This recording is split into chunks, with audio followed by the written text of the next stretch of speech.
Major Tom. Out of the three of us, Miranda had almost always been the sweetest to August, hugging him and playing with him long after Ella and I had moved on to playing to something else. Even as we got older, Miranda always made sure to try and include August in our conversations, ask him how he was doing, talk to him about Avatar or Star Wars or Bone or something that she knew he liked. It was Miranda who had given Augie the astronaut helmet he wore practically every day of the year when he was 5 or 6. She would call him Major Tom, and they would sing Space Oddity by David Bowie together. Grounds control to Major Tom. It was their little thing.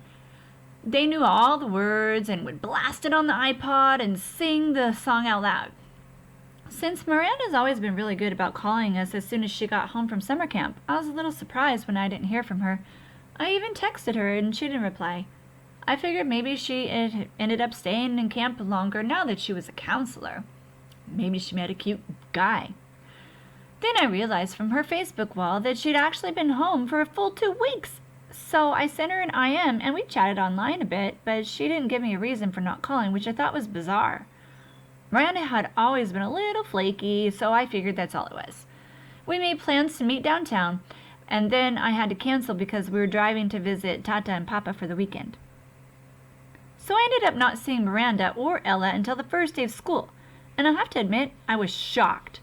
Miranda looked so different. Her hair was cut in this super cute bob that she dyed bright pink of all things, and she was wearing a striped tube top that A, seemed way inappropriate for school, and B, was totally not her usual style. Miranda had always been such a prude about clothes, and here she was all pink-haired and tube-topped. But it wasn't just the way that she looked that was different. She was acting differently, too. I can't say she wasn't nice, because she was, but she seemed kind of distant, like I was a casual friend. It was the weirdest thing in the world. At lunch, the three of us sat together like we always used to. But the dynamics had shifted. It was obvious to me that Ella and Miranda had gotten together a few times during the summer without me, though they never actually said that. I pretended not to be all upset while we talked, though I could feel my face getting hot, my smile being fake. Although Ella wasn't as over-the-top as Miranda, I noticed a change in her usual style, too. It's like they had talked to each other beforehand about redoing their image at the new school, but I hadn't bothered to be clued in. I admit, I always thought I was above this kind of typical teenage pettiness, but I felt a lump in my throat throughout lunch. My voice quivered as I said, see you later, when the bell rang. After school. I hear we're driving you home today. It was Miranda in 8th period. She had just sat down at the desk right behind me. I had forgotten that Mom had called Miranda's mother the night before and to ask if she could drive me home from school. You don't have to, I answered instinctively, casually. My mom can pick me up. I thought she had to pick up Augie or something. Oh, it turns out that she could pick me up afterward. She had just texted me. Not a problem. Oh, okay. Thanks. It was all a lie on my part, but I couldn't see sitting in a car with the new Miranda. After school, I ducked into a restroom to avoid bumping into Miranda's mother outside. Half an hour later, I walked out of the school, ran 3 blocks to the bus stop, hopped on to M86 to Central Park West, and took the subway home. Hey there, sweetie, Mom said the moment I stepped through the front door. How was your first day? I was starting to wonder where you guys were. We stopped for pizza. Ugh, incredible how easily a lie can slip through your lips. Is Miranda not with you? She seemed surprised that Miranda wasn't right behind me. She went straight home. We have a lot of homework. On your first day? Yes, on our first day, I yelled, which was completely surprised Mom. But before she could say anything, I said, School is fine. It's really big, though. The kids seem nice. I wanted to give her enough information so she wouldn't feel the need to ask for more. How was August's first day of school? Mom hesitated, her eyebrows still high up on her forehead from when I'd snapped at her a second earlier. Okay, she said slowly, like she was letting out a breath. What do you mean, okay? I said. Was it good or bad? He said it was good. So why do you think it wasn't good? I didn't say it wasn't good. Jeez, Via, what's up with you? Just forget I asked anything at all. I answered and stormed dramatically into August's room and slammed the door. He was on his PlayStation and didn't even look up. I hated how zombified his video games made him. "So how was school?" I said, scooching next to Daisy over so I could sit on his bed next to him. "Fine," he answered, still not looking up from his game. "Augie, I'm talking to you." I pulled the PlayStation out of his hands. "Hey," he said angrily. "How was school?" "I said fine," he yelled back, grabbing the PlayStation back from me. "Were people nice to you?" "Yes."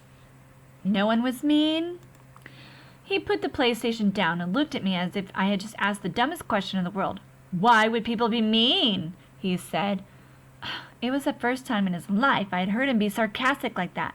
I didn't think he had it in him. The Padawan bites the dust. I'm not sure at what point that night Augie had cut off his Padawan braid, or why that made me really mad. I had always found his obsession with everything Star Wars kind of geeky, and that braid in the back of his hair with his little beads was just awful. But he had always been so proud of it, and how long it took him to grow it. And of course, he had chosen the beads himself in a craft store in Soho. He and Christopher, his best friend, used to play with lightsabers and Star Wars stuff wherever they got together. And they both started growing their braids at the same time. When August cut his braid off that night without an explanation, without telling me beforehand, which was surprising, or even calling Christopher, I was just so upset, and I can't explain why. I've seen August brushing his hair in the bathroom mirror. He meticulously tries to get every hair in place. He tilts his head to look at himself from different angles, like there's some magic perspective inside that mirror that could change the dimensions of his face. Mom knocked at my door after dinner. She looked drained, and I realized that between me and Augie, today had been a tough day for her too. "So, do you want to tell me what's up?" she asked nicely, softly. "Not now, okay?" I answered. I was reading. I was tired. Maybe later I'd be up to telling her about Miranda, but not now. "I'll check in before you go to bed," she said, and then she came over and kissed me on top of my head. "Can Daisy sleep with me tonight?" "Sure, I'll bring her in later." "Don't forget to come back," I said as she left. "I promise." But she didn't come back that night. Dad did. He told me Augie had had a bad first day and Mom was helping him through it. He asked me how my day had gone, and I told him fine. He said he didn't believe me for a second, and I told him how Miranda and Ella were acting like jerks. I didn't mention how I took the subway home by myself, though. He said nothing tests friendships like high school, and then proceeded to poke fun at the fact that I was reading War and Peace. Not real fun, of course, since I'd heard him brag to people that he had a 15-year-old who was reading Tolstoy. But he liked to rib me about where I was in the book, in a war part or in a peace part, and if there was anything in there about Napoleon's day as a hip-hop dancer. It was silly stuff, but Dad always managed to make everyone laugh, and sometimes that's all you need to feel better. "Don't be mad at Mom," he said as he bent down to give me a goodnight kiss. "You know how she worries about Augie." "I know," I acknowledged. "Want the light on or off?" "It's getting kind of late," he said, pausing by the light switch at the door. "Can you bring Daisy in first?" 2 seconds later he came back with Daisy dangling in his arms, and he laid her down next to me on the bed. "Good night, sweetheart," he said, kissing my forehead. He kissed Daisy on her forehead too. "Good night, girlie. Sweet dreams." An apparition at the door. Once I got up in the middle of the night because I was thirsty, and I saw Mom standing outside of Augie's room. Her hand was on the doorknob, her forehead leaning on the door, which was ajar. She wasn't going in his room or stepping out, just standing right outside the door, as if she was listening to the sound of his breathing as he slept. The hallway lights were out. The only thing illuminating her was the blue nightlight in August's bedroom. She looked ghost-like standing there, or maybe I should say angelic. I tried to walk back into my room without disturbing her, but she heard me and walked over to me. "Is Augie okay?" I asked. I knew that sometimes he would wake up choking on his own saliva if he accidentally turned over on his back. "Oh, he's fine," she said, wrapping her arms around me. She walked me back into my room, pulled the covers over me, and kissed me goodnight. She never explained what she was doing outside his door, and I never asked. I just wonder how many nights she stood outside his door. And I wonder if she's ever stood outside my door like that. Breakfast. "Can you pick me up from school today?" I said the next morning, smearing some cream cheese on my bagel. Mom was making August's lunch, American cheese on whole wheat bread, soft enough for Augie to eat, while August sat eating oatmeal at the table. Dad was getting ready to go to work. Now that I was in high school, the new school routine was going to be that me and Dad would take the subway together in the morning, which meant he was having to leave 15 minutes earlier than usual. And then I'd get off at my stop and he'd keep going. And Mom was going to pick me up after school in the car. "Oh, I was going to call Miranda's mother to see if she could give you a drive you home again," Mom answered. "No, Mom," I said quickly. "You pick me up, or I'll just take the subway." "You know I don't want you to take the subway by yourself yet," she answered. "Mom, I'm 15. Everybody my age takes the subway by themselves." "She can take the subway home," said Dad from the other room, adjusting his tie as he stepped into the kitchen. "Why can't Miranda's mother just pick her up again?" Mom argued with him. "She's old enough to take the subway by herself," Dad insisted. Mom looked at both of us. "Is there something going on?" She didn't address her question to either one of us in particular. "You would know if you had come back to check on me," I said spitefully. "Like you said you would." "Oh, goodness, Via," said Mom, remembering how she completely ditched me last night. She put down the knife she was using to cut Augie's grapes in half. It's still a choking hazard for him because it's the size of his palate. "I am so sorry. I fell asleep in Augie's room, and by the time I woke up—" I know, I said indifferently. Mom came over to put her hands on my cheeks and lifted my face to look at her. "I'm really, really sorry," she whispered, and I could tell she was. "It's okay," I said. Mom, it's fine. This time I meant it." She looked so genuinely sorry, I just wanted to let her off the hook. She kissed and hugged me and then returned to the grapes. "So, is something going on with Miranda?" she asked. "Just like she's acting like a complete jerk," I said.